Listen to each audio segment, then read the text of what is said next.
Hello and welcome back to Infologs. My name is Abhishek Mishra. उम्मीद करता हूँ आप सब बहुत अच्छे होंगे। दोस्तों, आज 11 सितंबर है। 9/11 की सालगिरह है, आज एनिवर्सरी है। आज से ठीक 20 साल पहले अमेरिका के वर्ल्ड ट्रेड सेंटर पे की बिल्डिंग पे अलकायदा के 19 टेररिस्ट ने अटैक कर दिया था। सुसाइड अटैक था वो। उन्होंने यूनाइटेड एयरलाइंस की फ़्लाइट हाईजैक की और वर्ल्ड ट्रेड सेंटर बिल्डिंग की सदर्न पार्ट पे, सदर्न साइड क्लैश करा दी थी उस प्लेन को। और इस पेंटागन जो कि अमेरिकन मिलिट्री का बेस है, उसमें भी अटैक हुआ था। और इस पूरे अटैक में, इस पूरे प्रकरण में 3,000 लोगों से ज़्यादा की डेथ हो गई थी और 6,000 प्लस लोग घायल हुए थे। दुनिया का सबसे खतरनाक टेररिस्ट अटैक था ये अब तक का। इसके रिपरकशंस सारे दुनिया में देखे गए थे। और अब रिपरकशंस तो सारे दुनिया में देखे गए थे, और अब टेररिज्म जो है ये सिर्फ भारत और पाकिस्तान के बीच होने वाली लड़ाई नहीं थी। अब टेररिज्म को एक ग्लोबल लेवल पर देखा जा रहा था, क्योंकि अमेरिका में भी अब इसका इफेक्ट देखने को मिला था 9/11 के रूप में। अब टेररिज्म ग्लोबल प्रॉब्लम बन चुका था। अगर हम बात करें पर्टिकुलरली इंडिया की, तो इंडिया के लिए तो हर तरह से security policies, B it internal और एक्सटर्नल, उनकी इंडिया की फॉरेन पॉलिसीज और जो भी स्ट्रैटेजिक डेवलपमेंट्स थे रिगार्डिंग विथ अदर नेशंस, वो सब कुछ चेंज हो गए, पूरी तरह से चेंज हो गए। और 9/11 का हमले का सक्सेस होना अलकायदा के लिए अगले 10 साल इंडिया में एक बहुत बड़ा मोटिवेशन रहा, एक बहुत बड़ा मोटिवेशन की तरह प्रूव हुआ ये। क्योंकि अगले 10 साल मतलब 2001 से 2010-11 तक इंडिया में बहुत हमले हुए, एकदम मतलब धुआं धुआं हो गया, इतना हमला हुआ इंडिया में, और बहुत लोगों की जान भी चली गई। तो चर्चा करेंगे इस लेक्चर में इसी की, कि India's war on terror post 9/11, 9/11 के बाद इंडिया की क्या पोजीशन है अब टेरर, आतंकवाद के खिलाफ। तो एक सीरीज जो मेजर अटैक्स हैं after 9/11, Jammu and Kashmir assembly building में अटैक हुआ था अक्टूबर 2001 में। और उसके बाद दिसंबर 13 पार्लियामेंट अटैक होता है, जिसमें 5 आतंकवादी अंदर आ जाते हैं और कुछ 9 लोग इसमें इसमें जो है 9 लोगों की जान जाती है और 15 लोग घायल होते हैं। पांचों आतंकवादी लश्कर ए तैयबा, LET, जैश ए मोहम्मद से बिलोंग करते थे। और इस अटैक के बाद इंडिया और पाकिस्तान के बीच टेंशन्स बहुत ज़्यादा बढ़ चुकी थी। और इसके बाद जो इंडिया का स्टैंड था, इंडिया का रिटेलिएशन था, वो कुछ ऐसा था कि इंडिया ने अपनी सारी पूरे मैसिव मोबिलाइजेशन ऑफ ट्रूप हुआ पाकिस्तान बॉर्डर पे। और this is considered to be biggest exercise of coercive diplomacy. Diplomacy की सबसे बड़ी एक्सरसाइज थी कोएर्सिव डिप्लोमेसी की। और ये स्टैंड ऑफ, और उधर से पाकिस्तान भी अपने अफगानिस्तान से सारे ट्रूप्स को इधर ले आकर खड़ा कर दिया था भारत और पाकिस्तान बॉर्डर पे। दोनों साइड्स के ट्रूप्स, दोनों साइड के जवान आमने सामने थे। और ये स्टैंड ऑफ 6 महीनों तक चला, और 6 महीनों के बाद यूएस एंगेज हुआ दोनों के बीच। और जून 2002 में परवेश मुशर्रफ एग्री हुए अपना इन्फिल्ट्रेशन स्टॉप को रोकने में, इंडिया के अंदर इन्फिल्ट्रेशन रोकने के लिए, on the ground that Bharat अपने जवानों को, अपनी फौज को पीछे ले ले, पीछे आने के लिए बोल दे। मतलब वो इतना डर गए थे भारत के फौज से और भारत के उस रूप से, कि उन्होंने ये कंडीशन रख दी कि वो इन्फिल्ट्रेशन इस कंडीशन पर बंद करेंगे कि भारत अपने फौज को पीछे बुला ले। इसके बाद जॉर्ज बुश, 9/11 के टाइम पे जॉर्ज बुश अमेरिका के प्रेसिडेंट थे, और जॉर्ज बुश ने भी क्लियर कर दिया कि इंडिया के पास पूरा राइट है रिटेलिएट करने का, जैसा भी चाहे। और पर इंडिया के साथ एक प्रॉब्लम ये थी कि देखिए, क्योंकि जॉर्ज बुश ने तो क्लियर कर दिया कि अब उनके इंडिया के ऊपर कोई भी इंटरनेशनल रेस्ट्रेंट नहीं है, पर इंडिया में कहीं ना कहीं एक पॉलिटिकल विल लैक कर रही थी। पॉलिटिकल विल नहीं थी कभी भी रिटेलिएट करने की ओपनली, जिसकी वजह से इंडिया ने हमेशा अपने जवानों को, अपने सिविलियंस को खोया है, उनकी जानें गई हैं, जो कि नहीं होना चाहिए था। उसके बाद इंडिया देखता है कि कोलकाता के अमेरिकन सेंटर में हमला हुआ, फिर गांधीनगर अक्षरधाम टेम्पल पे हमला होता है, फिर मुंबई 2003 और 2002 में भी ट्रेन अटैक्स हुए। ये 7 प्रेशर कुकर बॉम्ब्स मिले थे लोकल ट्रेन में। फिर Indian institute of science Bangalore में भी हमला हुआ, फिर वाराणसी में 2006 में होता है। उसके बाद हमला होने का पैटर्न थोड़ा सा बदला और सिंक्रोनाइज्ड बॉम्बिंग होना शुरू हुई।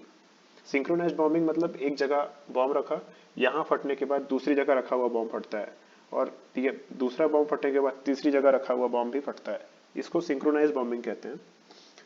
ये होना शुरू हुआ पहले मुंबई में, दिल्ली, जयपुर, लखनऊ एंड बैंगलोर। और उसके बाद होता है 26/11/2008 मुंबई अटैक। 3 दिन ये फाइट चली। 10 आतंकवादी आए थे पानी के रास्ते से, बाय द सी रूट, और 9 के 9 तो मार दिए गए और कसाब को जिंदा पकड़ लिया गया था। फिर 2014 में फोकस शिफ्ट हुआ। छोटे छोटे बीच में हमले होते रहे, कहीं कभी जम्मू कश्मीर में, कभी इधर, तो छोटे छोटे होते रहे, पर मेजर मेजर मेजर जो हमले थे वो उनकी मैं बात कर रहा हूँ। उसके बाद फिर 2014 में टेररिस्ट का फोकस शिफ्ट होता है डिफेंस ऑर्गेनाइजेशंस की तरफ, और टेररिस्ट ने टारगेट करना शुरू किया सिक्योरिटी फोर्सेस को और डिफेंस इंस्टॉलेशंस, जो भी डिफेंस की बिल्डिंग, डिफेंस का एम्यूनेशन सेंटर, जहां पर सोल्जर सो रहे हैं, तो ये था।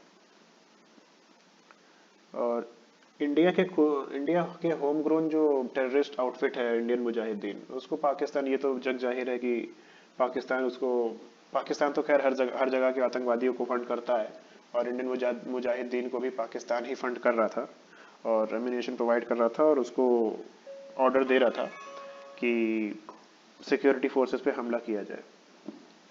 India took more than a decade to retaliate openly under its own strategy.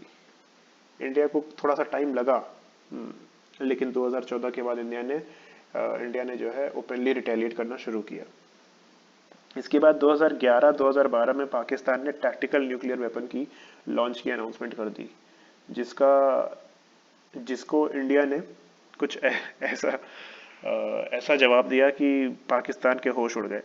India ने सिंपली बस कह दिया था उस टाइम कि आप एक छोटा सा हमला करके देखिए और हम आपके पूरे पाकिस्तान को दुनिया के नक्शे से मिटा कर रख देंगे। कुछ ऐसा सीन हो रखा था 2011-2012 में। इसके बाद उरी अटैक होता है, जिसमें सोते हुए सोल्जर्स को मार देते हैं ये आतंकवादी। शहीद हो गए 19 सोल्जर हमारे। और इसके बाद पहली बार भारत की फौज ने, भारत की आर्मी ने फुल रिटेलिएशन किया और पाकिस्तान के अंदर घुस के और पीओके के अंदर घुस के एकदम बम मार दिया। मतलब इतना मारा कि धुआं धुआं कर दिया पूरा पीओके। अगले दिन सुबह पता चलता है कि Indian army retaliated and avenged the life for 19 soldiers, avenged the death of 19 soldiers.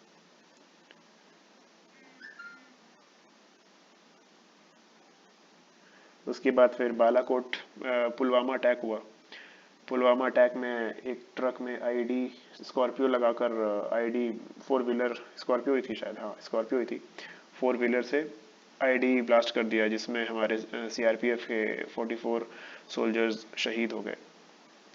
उसका जवाब इंडिया ने एयर स्ट्राइक से दिया, जिसमें बालाकोट में घुस के मारा और जिसमें 200 टेररिस्ट से ज़्यादा मार दिए गए।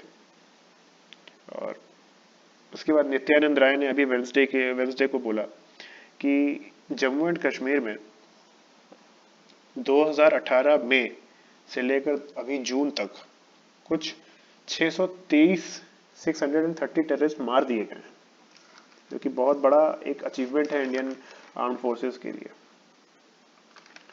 अब FATF देखिए, अगर इंडिया इंडिया का जो ये है, इंडिया का जो कहना है कि अगर हमको टेररिज्म रोकना है, इंडिया का व्यू पॉइंट है कि अगर टेररिज्म रोकना है तो टेरर फंडिंग को भी ट्रैक करना पड़ेगा, टेरर फंडिंग को पूरी तरह से रोकना पड़ेगा। भाई अगर इन आतंकवादियों के पास पैसा नहीं होगा तो जाहिर सी बात है ये गोला बारूद नहीं खरीद पाएंगे, गन्स एंड एम्यूनिशंस नहीं खरीद पाएंगे, तो ये लड़ेंगे कैसे? तो इसके लिए इंडिया ने FATF ज्वाइन किया 2010 में। FATF financial action task force है। ये सेटअप हुआ था 1989 में G7 समिट पेरिस में। ये ग्लोबल एजेंसी है जो कि मनी लॉन्ड्रिंग और टेरर फाइनेंसिंग को देखती है और उस पर नजर रखती है। इंडिया ने ज्वाइन किया 2010 में और एक वाइटल रोल निभाया in tracking the funds used for terror attacks, और काउंटरफिट करेंसी की इशू को भी ग्लोबल लेवल पर इंडिया ने रखा था FATF के साथ मिलकर। FATF India with FATF found that Aftab Ansari Harkatul Mujahideen का टेररिस्ट था, और जो रैंसम मनी था 9/11 के लिए, ये आदमी उसको गाइड कर रहा था, उस पैसे को गाइड कर रहा था कि किसको कहाँ कब कितना देना है। और ये कोलकाता के अमेरिकन सेंटर अटैक में भी ये रिस्पॉन्सिबल था, ये आदमी आफ्ताब अंसारी।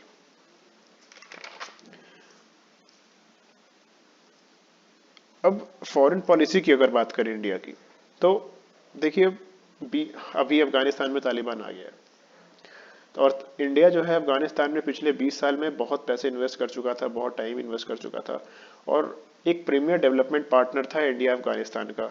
पाकिस्तान की स्ट्रेटेजिक डेप्थ को निचोड़ते हुए अपना वहां पर कंट्रोल बना रहा था इंडिया, पर अचानक से तालिबान आ गया और जितना कुछ भी इंडिया ने किया वो सब वेस्ट हो गया, एक लाइन से वेस्ट हो गया।